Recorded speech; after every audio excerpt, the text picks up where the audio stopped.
जब बाबा कहते हैं कि तुम्हें सच्चा बनना है, तो सच्चा माना क्या? सच क्या है? मैं आत्मा हूँ, शिव बाबा की संतान हूँ, परमधाम निवासी हूँ और मुझे है ना कहाँ जाना है? वापस परमधाम जाना है, सतयुग के लायक बनना है। तो सच्चा बनना माना अपने स्वरूप को, सच्चे स्वरूप को जानना, सच्चे बाप को जानना, लक्ष्य की सत्यता पर अडिग रहना कि मेरा लक्ष्य क्या है, अपने घर को जानना, सच्चे घर को। अब देखो, जब हम आत्मा इन बातों को अभ्यास करते हैं, जैसे आज बाबा ने कहा धारण हो जाए, है ना, तो धारण हो जाए, अपने निजी गुण धारण हो जाए। मैं बाप कल्याणकारी बाप की संतान हूँ, मेरा संस्कार कल्याणकारी है, ये धारण हो जाए। जैसे बाबा को धारण है ना कि मैं शिव पिता हूँ, सब बच्चों का कल्याण मेरी जिम्मेवारी है, ऐसे मुझे भी धारण हो जाए मैं मास्टर विश्व कल्याणकारी हूँ। मुझे भी धारण हो जाए कि मुझे अभी वापस जाना है और सबको लेकर भी जाना है, तैयार करना है। तो ये मेरा लक्ष्य है। जब ये लक्ष्य हमें पक्का हो जाता है, जब हमें अपने सत्यता में स्थित हो जाते, अगर आप शॉर्ट में देखें तो सत्य बात ये है कि हम निराकारी हैं, निर्विकारी और निरहंकारी हैं। तो जब ये निराकारी, निर्विकारी, निरहंकारी अवस्था आत्मा अपनी अनुभव कर लेती है, तब उस अवस्था में कई बार देखो बाबा हमें युक्ति भी कहते हैं, है ना। तो जब उस अवस्था में भी कभी कभी हम ऐसी बात कहेंगे जो वैसे दुनिया के हिसाब से सत्य नहीं होगी, है ना। मानो छोटी सी बात है कि आज जैसे बाबा ने कहा कि कोई आत्मा है, उसके कर्म नहीं देखो, शुभ बोल बोलो, शुभ भावना दो, है ना। अब मानो कोई ऐसा है जो ऐसे कर्म कर रहा है कि आपको पता चल रहा है कि इसकी कर्मों की गति के हिसाब से इसकी दुर्गति होने वाली है ना। लेकिन जब वो आपके सामने आएंगे तो आप क्या बोलेंगे? नहीं, आप तो मीठे बच्चे हो, आप तो कल देखो कैसे हो जाओगे, आप तो बहुत अच्छे बाबा के राइट हैंड बनोगे। तो वो भी तो सत्य नहीं है ना। अभी अगर उस हिसाब से देखें, सच झूठ के हिसाब से, क्योंकि देखो दुनिया में तो लोग यही कहते हैं ना, हम कौन सा झूठ बोल रहे हैं, जो वो है वही तो बोल रहे हैं, जो बात है वही तो बोल रहे हैं। मैं आपको एक बहुत छोटी सी इसमें बात बताती हूँ। एक बार एक डॉक्टर युगल आए थे, दोनों डॉक्टर थे, हस्बैंड वाइफ। तो मैंने उनको बताया कि जो डॉक्टर्स, जैसे हम लोग मेडिकल विंग की सेवा करते हैं, कि जैसे डॉक्टर्स होते हैं तो वो पेशेंट से जो कम्युनिकेशन करते हैं उस आधार से, क्योंकि पेशेंट को कोई आइडिया नहीं होता, तो जो भी डॉक्टर कहता है, जैसे कहता है, उससे पेशेंट की अवस्था बनती है। तो मैं उनको यही समझा रही थी कि आप यदि थोड़ा शुभ भावना से, प्रेम से हिम्मत बंधाएं किसी को, तो उससे बहुत लाभ होता है। तो वो मुझे बोले कि दीदी मैं आपको एक बात बताऊं, ज्ञान तो हम सुन लेते हैं, लेकिन ये बातें आज के समय में इतनी आसान नहीं है। तो मैंने कहा हाँ, मैं समझती हूँ कि आत्मा की अवस्था गिर गई है। तो मुझे कहते नहीं नहीं, आप वो जो समझ रही हैं वो प्रॉब्लम नहीं है। प्रॉब्लम ये है कि आज अगर हमें पता है एक पेशेंट की हालत बिगड़ रही है और वो 4 दिन में शरीर छोड़ देगा, इसकी संभावना है, तो अगर हम उसके फैमिली मेंबर्स को या उसको राइट इन्फॉर्मेशन नहीं देते हैं और हम उनको कहते हैं नहीं ये ठीक हो जाएगा, सब अच्छा हो जाएगा, और अगर वो 4 दिन बाद शरीर छोड़ दे तो वो हम पे केस कर देते हैं कि आपने तो हमें कहा कि वो ठीक होने वाले हैं, उनमें इम्प्रूवमेंट हो रहा है, लेकिन बात तो ये थी कि उनकी हालत खराब हो रही थी। तो आप शुभ भावना रखने में भी हमें बहुत प्रॉब्लम आती है, क्योंकि लोग कहते हैं कि फैक्ट इम्पॉर्टेंट है ना, जो फैक्ट है उसको बताना बहुत इम्पॉर्टेंट है। तो मैं उस दिन बैठकर विचार कर रही थी कि सचमुच देखा जाए तो जो कॉन्सेप्ट ऑफ ट्रूथ है वो बहुत डिफ़िकल्ट है, क्योंकि अगर आप जो है उसको ट्रूथ समझते हैं, है ना, तो बाबा तो हमें जब ट्रूथ कहता है, सत्य कहता है, तो सत्य माना तीनों कालों को जानकर सत्य, है ना। बाबा जब कहता है तुम आत्मा अपने सत्य स्वरूप की स्मृति में रहो, तो वो सत्य स्वरूप कौन सा है? हमारा अनादि आदि स्वरूप। बाबा ये नहीं कहता तुम्हारा वर्तमान स्वरूप सत्य है, लेकिन बाबा कहता है ये झूठी है, ये झूठा स्वरूप है, ये झूठी मत है, ये झूठी दुनिया है। लेकिन जब हम दुनिया के हिसाब से देखते हैं तो दुनिया के हिसाब से ये सच है। दुनिया के हिसाब से सच माना जो fact at this point of time है ना। जैसे मैं अगर कहूँ कि ये चीज़ ऐसे थी, तो आप कहेंगे नहीं ऐसे तो ये कल थी ना, आज जैसी है वो सच है। लेकिन बाबा कहते वो सच नहीं है जो तीनों कालों के हिसाब से जब तुम देखोगे तो तुम्हें सच पता चलेगा। तो ये जो डुअलिटी है ये हमेशा आती है। इसीलिए कई बार ऐसा भी होता है कि मानो आपको पता है कि कोई बात इस समय कहने से या इस समय उस प्रकार से रखने से सबका मन खराब होगा या उनके संकल्प व्यर्थ चलेंगे। तो किसी के व्यर्थ संकल्प चलाने के लिए हमें सच नहीं बोलना है ना। कोई बीमार है, उसको बताएं कि तुम 2 दिन में शरीर छोड़ने वाले हो, ये सच थोड़ी है ना। या कोई ऐसी बात है जिससे सबकी मन की अवस्था बिगड़ेगी और उस कारण से वाइब्रेशन बिगड़ेगी और उनका जो उमंग उत्साह है वो घटेगा और वो काम होने की पॉसिबिलिटी कम होगी, तो उस बात को ना कहना अच्छा है ना। जैसे अगर हम समझते हैं कि हम पुरुषार्थ कर रहे हैं और गुप्त रूप से कर रहे हैं और ठीक चल रहा है, और अगर सब ज़्यादा शोर मचाएं तो विघ्न बहुत पड़ेंगे, तो हमें गुप्त रूप में पुरुषार्थ करना बेहतर है ना। तो बाबा हमें कहते हैं कि सच को भी बहुत अच्छे से समझना होता है, क्योंकि जब हम अपनी सत्य अवस्था में होते हैं तब हमें सच और झूठ समझ में आता है, क्योंकि सत्य अवस्था में किया गया कर्म सच्चा होता है, क्योंकि उसके अंदर प्योरिटी ऑफ इंटेंशन होता है। जहाँ हम बॉडी कॉन्शियस होते हैं वहाँ कभी कभी हम बॉडी कॉन्शियसनेस के हिसाब से भी सच बोलते हैं, जिससे बातें और बिगड़ती हैं, है ना। मैं झूठ नहीं बोलूँगा, मैं नहीं करूँगा। किसी को कहा जा रहा है थोड़ा ठहर जाओ, ये बात थोड़ी संभल जाएगी तो इसको सामने लेकर आना, लेकिन वो कहते नहीं हम तो सच ढोल अभी पीटेंगे, है ना। तो उससे भी क्या होता है, परिस्थिति कभी कभी बिगड़ जाती है।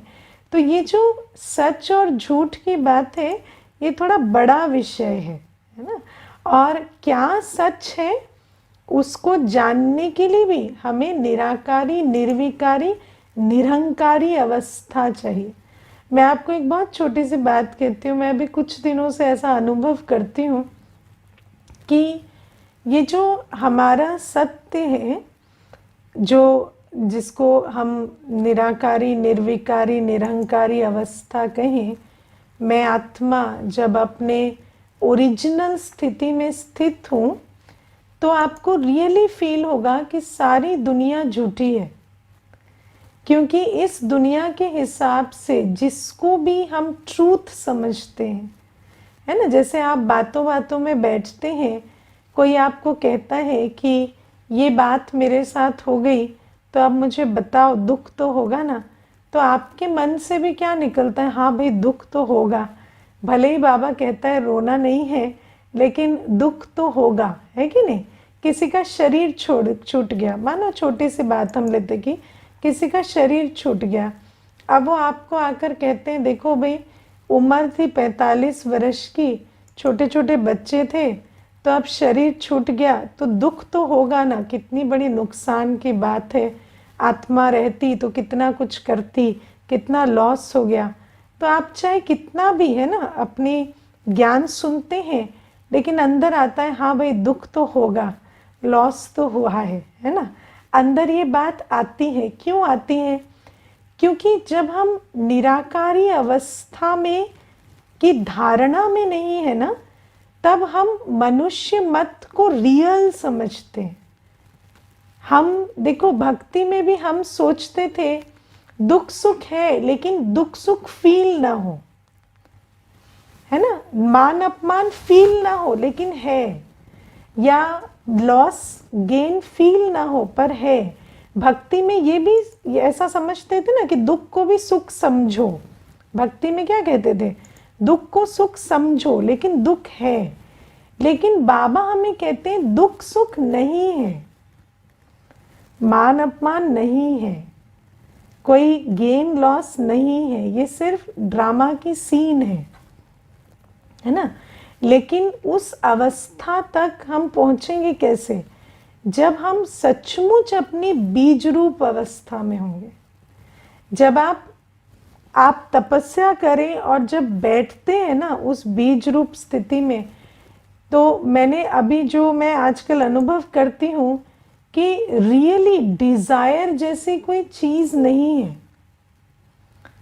अगर आप देखें तो हम लोग जो कहते हैं कि इस उम्र में ये इच्छा तो नेचुरल है, इस उम्र में ये तो होता ही है, स्त्री के अंदर ये भावनाएं तो होती ही हैं, पुरुष के अंदर ये भावनाएं तो होती ही हैं, या अगर व्यक्ति इस क्षेत्र में मेहनत करता है तो उसको इसकी सफलता की इच्छा तो होती है।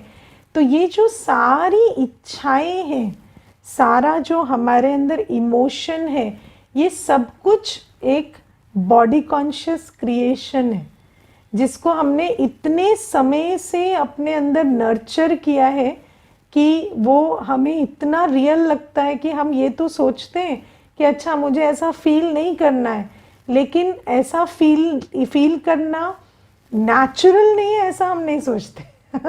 हम सोचते हैं ये नेचुरल है, पर अभी बाबा कहते हैं ऐसा नहीं करो तो हम नहीं करेंगे, है ना। लेकिन जब आप अपनी असली अवस्था में, सच्ची अवस्था में स्थित होते हो, तो आपको पता चलता है कि आत्म अभिमानी स्थिति, सच्ची स्थिति में ये बातें एग्जिस्ट ही नहीं करती है ना। एक अतीन्द्रिय सुख है, उसमें कोई सुख दुख वाला सुख नहीं है, मान अपमान वाला खेल नहीं है। वहाँ अंदर स्वमान है, आत्मा के अंदर सुख है, बाकी कोई वैसे वो बाहरी इमोशन वाला हैप्पीनेस या दुख नहीं है, तो या कोई डिजायर नहीं है। आत्मा जैसे तृप्त है और उसके अंदर कल्याण की वृत्ति भी है, कर्म भी करती है। तो ये जो बाबा आज कहते हैं ना कि तुम्हें सच्चा बनना है, तो सच्चा बनना क्या होता है? सच्चा बनना माना निराकारी, निर्विकारी, निरहंकारी, ये हमारी सत्यता है। और जितना हम जो बाबा कहते हैं ना, तुम एक आत्मा हो, परमधाम निवासी हो, परम पिता की संतान हो, ये मेथड है उसको अचीव करने का। जितना आप स्वदर्शन चक्र फिराएंगे, अपने आप को परमधाम निवासी, बाबा की संतान के रूप में, ज्योति बिंदु देह से न्यारी आत्मा के रूप में प्रैक्टिस करते जाएंगे, तो प्रैक्टिस करते करते करते वो अवस्था आप हिट करेंगे जहाँ एक निराकारी, निरहंकारी, निर्विकारी स्थिति है, जिस स्थिति में ये जो दुनिया की झूठी बातें हैं ये एग्जिस्ट नहीं करती, है ना। और बाबा कहते हैं कि झूठी माया, झूठी काया, झूठा सब संसार, है ना। सारी दुनिया में क्या है? झूठ ही झूठ है। और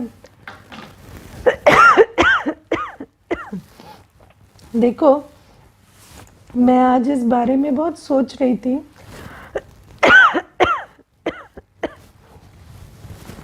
कि मनुष्य जो है, झूठ क्या होता है? झूठ वो आइडिया होता है जिसको आप इतना इंटरनलाइज कर लेते हैं कि आप उसमें फंस जाते हैं, है ना। झूठ क्या होता है? एक आइडिया होता है जिसको आप बहुत इंटरनलाइज कर लेते हैं और उसमें फंस जाते हैं, है ना। तो जैसे आज ये जो स्मार्टफोन है, ये हमें एक झूठी, है ना, अनुभव कराता है। जैसे आप, झूठ क्या है? आप बैठे हैं, आप बड़े बड़े महल देख रहे हैं, अच्छे स्टोरीज देख रहे हैं, सीनरीज देख रहे हैं, आपको ऐसा लग रहा है कि वो आप अनुभव कर रहे हैं, लेकिन आपकी जो रियलिटी है वो अलग है। दुनिया कैसी, पतीत से पतीत, है ना, अनसर्टन से अनसर्टन बनती जा रही है और मनुष्य उस भ्रम में फंसा हुआ है। ऐसे ही बाबा कहते हैं रावण राज्य और भक्ति एक साथ चलते हैं ना। हम कहानियाँ सुनते जाते हैं देवियों की, देवताओं की, रामायण सुनते जाते हैं, गीता सुनते जाते हैं, और इधर क्या करते हैं, कर्म अपने विकर्म बनते चले जा रहे हैं, लेकिन हमें दिखाई नहीं देता, है ना, हमें दिखाई नहीं देता। और आप सोचो कि परमात्मा परमात्मा हमें कह रहे हैं तुम आत्मा हो, मैं तुम्हारा निराकारी पिता हूँ, लेकिन वो जो झूठ है वो हमें इस सत्य को एब्जॉर्ब भी नहीं करने देता, है ना। हम उन कहानियों में फंस के आत्मा के अस्तित्व को भी क्वेश्चन करते हैं, परमात्मा को भी क्वेश्चन करते हैं। हम कहते हैं परमात्मा साकार है, कृष्ण है, राम है, ये है, वो है, तो वो जो झूठ है वो हमें सत्य में स्थित भी नहीं होने देता। हम उस झूठ में इतने रमते जाते हैं कि हमें दिखाई नहीं देता कि हम कह क्या रहे हैं और कर क्या रहे हैं। मैं आपको बहुत छोटी छोटी बातें बताती हूँ। मनुष्य व्हाट्सएप मैसेज भेजता है, कहानियाँ सुनता है सद्व्यवहार की, शुभ भावना की, कल्याण करने की, लेकिन अपने घर में उसका पूरा ऑपोजिट करता है ना। अपने पर्सनल जीवन में उसका बिल्कुल ऑपोजिट करता है। मैंने एक बार एक बहुत अच्छी बात सुनी। एक लेखिका थी जिन्होंने नारी के ऊपर एक उपन्यास लिखा, जो नारी के अधिकारों के ऊपर, नारी की उच्चता के ऊपर एक उपन्यास लिखा, और वो उपन्यास बहुत सेलिब्रेटेड हुआ। और फिर उसी लेखिका ने अपनी बहू को जला के मार दिया, है ना। उसके घर में ये कर्म हुआ, और उपन्यास जो है उसका उपन्यास अनेकों को दिशा दे रहा है, अनेकों के लिए वो प्रेरणा स्रोत बना हुआ है। तो आप विचार करो मनुष्य कैसे झूठ में चलता है कि पढ़ता कुछ है, सुनता कुछ है, सुनाता कुछ है, करता कुछ है और जीता कुछ है। तो ये हमारा झूठ है, ये जो मनसा वाचा कर्मणा में सिंक नहीं है ना। क्यों? क्योंकि हम अपनी ओरिजिनल नेचर को नहीं जानते। और बाबा हमें कहते हैं ये जो झूठ है ये चलता चला जाता है। मैं कई बार ये बात विचार करती हूँ कि बाबा कहते बुद्धि से काम लो, बुद्धि से काम लो, बार बार बाबा कहते बुद्धि से काम लो। मुझे ऐसा लगता है कि जब आप बुद्धि से काम लेते हैं तो सबसे पहली चीज़ जो आपको समझ आती है वो ये है कि मेरी मनसा वाचा और कर्मणा में अंतर है।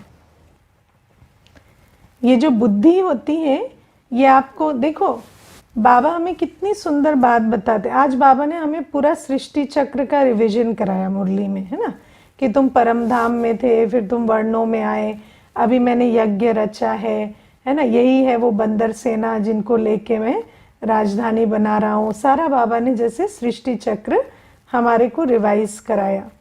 अब देखा जाए तो जो बाबा हमें कह रहे हैं वो कब से हमारे आंखों के सामने है। यही महाभारत काल है ना, यही वो समय जब सीता चुरा के रावण की कैद में बैठी है, या असुरों का राज्य है। हम हमेशा यही सब बातें तो सुनते थे ना कि कोई असुर आए, उन्होंने सृष्टि पर राज्य कर लिया, या रावण ने सीता को कैद कर लिया। तो बाबा कहते आत्मा वो सीता है। बाबा कहते यही वो गीता एपिसोड है जहाँ भाई भाई का दुश्मन बना हुआ है।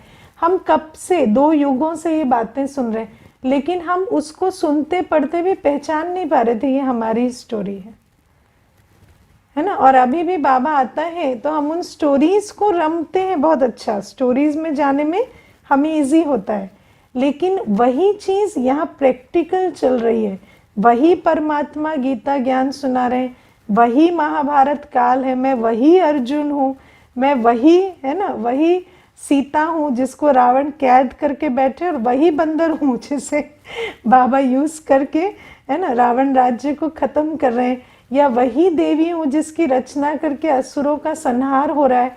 इतनी सी बात हमारी बुद्धि में बैठने में कितनी तकलीफ होती है ना। क्यों? क्योंकि इस बुद्धि में झूठ भरा पड़ा है, झूठ भरा पड़ा है। इस बुद्धि को देखो, कल मुझे एक बहन ने कहा हमें भगवान अनुभव क्यों नहीं होता, तो मैंने उसको एक बहुत सुंदर बात कही। मैंने कहा देखो आपकी बुद्धि जो है वो आज तक किस में रमी पड़ी है?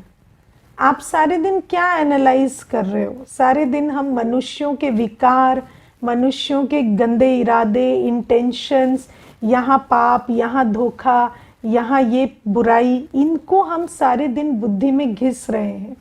तो वो बुद्धि कैसी हो गई है? वो पतित हो गई है।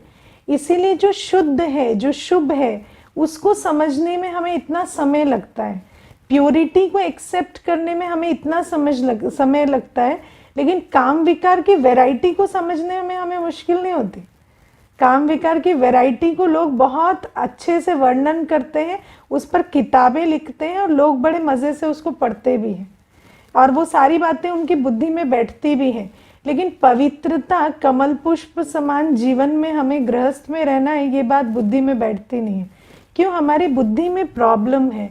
हमारी बुद्धि ने देह को, देहधारियों को, विकारों को इतना विस्तार से एनालाइज किया है कि इस बुद्धि में मीठी बातें, सच्ची बातें, परमात्मा अनुभव की बातें बैठती नहीं है ना? आपको पता है ना, your mind thinks by association. हमारे अंदर की दुनिया कैसे काम करती है? आप जब कुछ नया सुनते हैं तो जो पुराना सुना है उससे आप एसोसिएट करते हैं, है ना? तो जब, इसीलिए तो बाबा कहते हैं ना, भक्तों को ज्ञान सुनाओ, क्योंकि भक्तों को सुनाएंगे तो भक्त क्या कर रहे हैं? रामायण सुन रहे हैं, गीता सुन रहे हैं, तो उनको एसोसिएशन होगा कि हाँ, यही वो भगवान है जो आया है ना? थोड़ा सा मुश्किल होती है उनको समझाने में, लेकिन फिर एसोसिएट कर जाते हैं कि हाँ यही है, थोड़ा बुद्धि का ताला खुल जाता है। लेकिन जो सारे दिन विकारी चीज़ें देखते हैं, सारे दिन विस्तार में रहते हैं, व्यर्थ में रहते हैं, उनकी बुद्धि को ये समझाना कि भगवान आया है बहुत मुश्किल होता है। क्यों? क्योंकि उनकी बुद्धि तो दुनिया की कीचड़ पट्टी में रमी हुई है ना? तो इसीलिए उनका एसोसिएशन कहाँ होता है? जैसे ही आप उनको कहेंगे, बाबा कहते दे दान तो छूटे ग्रहण, तो कह अच्छा यहाँ दान का चक्कर है, अच्छा ये है ना एक्सप्लॉइट करना चाहते हैं, अच्छा यहाँ पर ये चोरी होती है, ये ठगी होती है, इनका ये इरादा है, इनका ये एजेंडा है। क्यों? क्योंकि उनकी बुद्धि में यही भरा हुआ है, उन्होंने ऐसी ही दुनिया देखी है, तो यही बातें उनकी बुद्धि में इमर्ज होंगी।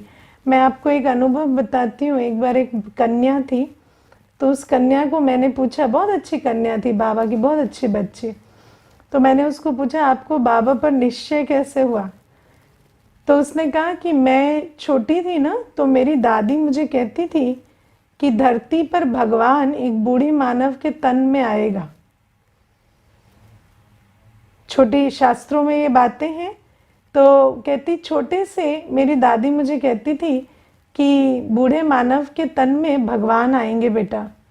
तो जब मैं थोड़ी 14-15 वर्ष की थी, तो हमारे पास में ब्रह्मा कुमारी का सेंटर था, तो हम वहाँ गए, तो हमें पता चला इस बूढ़े मानव के तन में भगवान आए हैं। तो मुझे बहुत खुशी हुई, जो दादी कहती थी वो आ गया, तो मैं उस पर चलने लगी। अब आप विचार करो कि जो बाबा कहते हैं ना, ये तकदीर होती है ना? तो उसकी तकदीर है कि उसकी बुद्धि ऐसी है कि उसने ये इन्फॉर्मेशन बुद्धि में उसकी भरी हुई है, तो वो एसोसिएट करती है और उसको परमात्मा का परिचय मिल जाता है, क्योंकि परमात्मा तो परमात्मा ही है ना? शिव बाबा आया है, ये तो सत्य है। लेकिन जितनी हमारी बुद्धि में झूठ भरा होता है, जितनी हमारी बुद्धि में विकारी मत, रावण मत, भक्ति की मत बहुत ज़्यादा भरी होती है, उतना हमारी बुद्धि बाबा को पहचान नहीं पाती, है ना? तो ये जो सत्यता है, और जितना हम बाबा को नहीं पहचानेंगे, उतना फिर हमें पुनः अपने सत्य स्वरूप में स्थित होने में उतना लेट हो जाएगा। क्योंकि बाबा आते हैं, हम बाबा को पहचानते हैं, फिर जाकर हम अपने आप को, अपने घर को और बाबा की संतान के संबंध को रियलाइज करके फिर से वापस जाते हैं। ठीक है? समझ आ रही है बात? किस किस को समझ आ रही है? हाथ उठाना ज़रा। हाँ, या दीदी तो बोलती चली गई और हमें तो पता नहीं ज़्यादा कुछ पढ़ने नहीं पड़ा ऐसा। अच्छा ठीक है, ठीक है, चलो अच्छी बात है। और आज प्यारे बाबा हमें और एक बहुत बढ़िया बात कहते हैं कि ऐसा नहीं कि तुम कहो कि मैं चतुर्भुज बन जाऊं तो मैं चतुर्भुज बन जाऊंगा, है ना? कई बार ये बहुत फनी चीज़ है, लोग आकर ये बातें पूछते भी हैं कि हम ऐसे ही मैनिफेस्ट क्यों नहीं कर लेते, है ना। ऐसे आजकल कहते हैं हम मैनिफेस्ट भी तो कर सकते हैं ना कि golden age is coming, golden age is coming. ठीक है, तो जाके बच्चों को बोलो मैं इंजीनियर बन गया, इंजीनियर बन गया, तो मैनिफेस्ट हो जाएगा। उनको क्यों स्कूल कॉलेज भेजते हो, है ना। ऐसे बनते हैं सिर्फ सोचने से थोड़ी बन जाएंगे। लेकिन बाबा कहते हैं कि वो जो प्रोसेस है उसको भी फॉलो करना पड़ेगा और फिर सोचना भी पड़ेगा, दोनों है। अब मानो कि कोई पढ़ रहा है, कोर्स कर रहा है, इंजीनियरिंग कर रहा है, लेकिन उसको निश्चय नहीं है कि मैं बनूंगा, तो फिर वहाँ भी प्रॉब्लम है।